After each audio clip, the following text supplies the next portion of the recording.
Hi everyone, welcome back to my YouTube channel.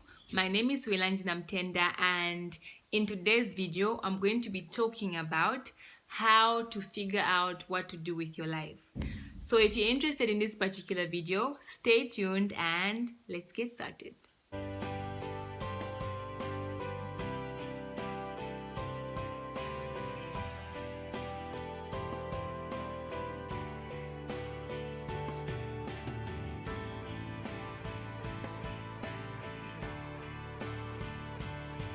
Now, the billion-dollar question is, how do you figure out what to do with your life? So I'm going to read from the book of Exodus 31 from verse 1 to 5, and it reads, Then the Lord said to Moses, See, I have chosen Bezalel, son of Uri, the son of Hur, of the tribe of Judah, and I have filled him with the Spirit of God, with wisdom, with understanding, with knowledge, and with all kinds of skills, to make artistic designs for work in gold, silver, and bronze, to cut and set stones, to work in wood, and to engage in all kinds of crafts. So God has placed a gift or gifts, talents, understanding. He has placed skill in every person, including you. And it's that thing that is going to bring you success once you figure out what that thing is. So most times we want to do what others are doing. We want to copy what others are doing. If someone has started a business in photocopying and binding, you want to start a business in photocopying and binding. Not knowing that photocopying and binding might be the skill that God has placed in that particular person and not in you.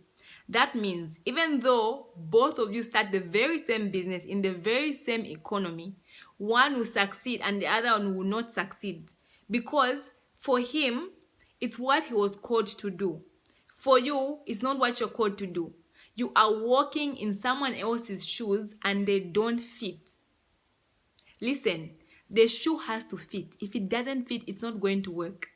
And that's why you might have tried everything, every type of business, and it's not. The reason why so many people are failing in whatever it is that they're doing is because they are just copying what other people are doing, and it's not necessarily following what God has placed inside of them and developing that talent or that gift that God has given them. I encourage you to sit down, write down all the things that you love, all your hobbies, interests.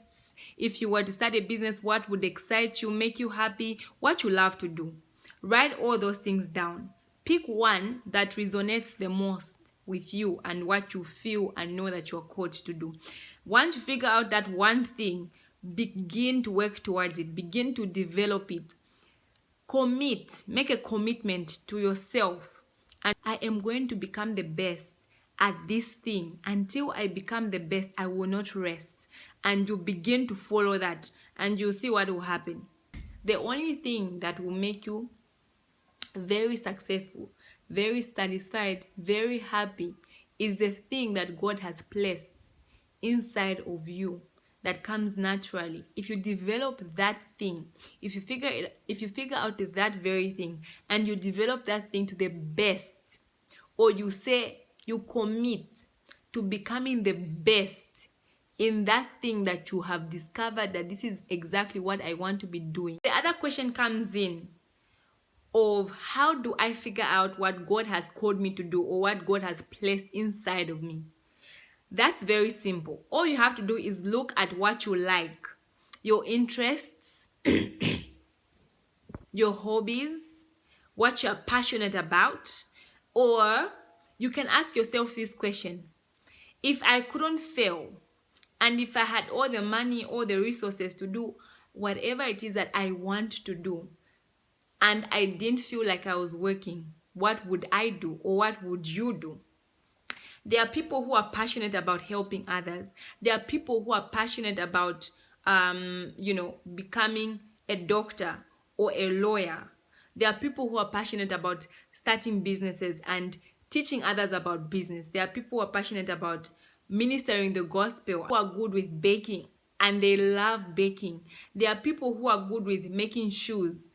Whatever else, like there's so many things that people are naturally good at that they are not doing because they feel or think that thing is maybe too small, or they think, well, I don't think I'm going to succeed making good tea. I'm good at sweeping, but I don't want to be, sweeping for my life. Not knowing that the very thing that they're detesting, the very thing that they don't want to do, is the very thing that will bring them success and joy and happiness and satisfaction at the end of the day.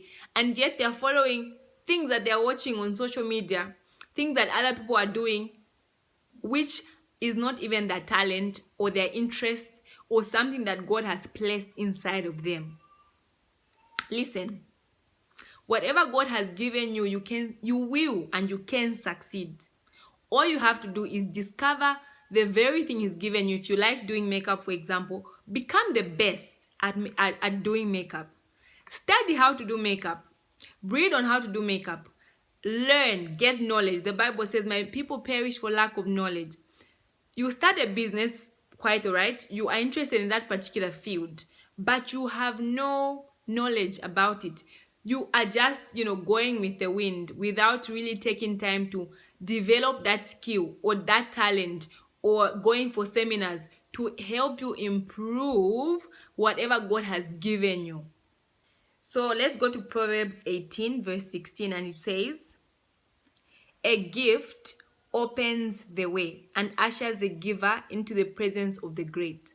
Other versions say, your gift will make room for you and it will bring you before great men. The other verse is Proverbs 22 verse 29. And it says, do you see someone skilled in their work? They will serve before kings. They will not serve before officials of low rank. Now, notice they didn't say which specific skill they have.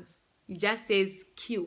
That means whatever you are skilled in, whether it's braiding hair, whether it's washing dishes, whether it's cleaning, that gift, that talent is going to usher you in the presence of the great. Well, thank you so much for watching.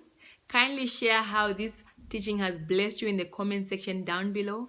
Don't forget to give us a thumbs up and subscribe.